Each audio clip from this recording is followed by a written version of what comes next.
தாம்பரம் அடுத்த முடிச்சூரில் 13 வயது சிறுமியை கர்ப்பமாக்கிய இளைஞர் போக்சோவில் கைது செய்யப்பட்டார்.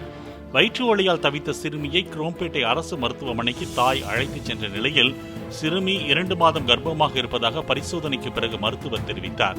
போலீஸ் விசாரணையில் சிறுமியின் வீட்டில் தங்கி கேட்டரிங் பணி செய்து வந்த ராஜேஷ் என்ற இளைஞரே கர்ப்பத்திற்கு காரணம் என்பது தெரியவந்தது.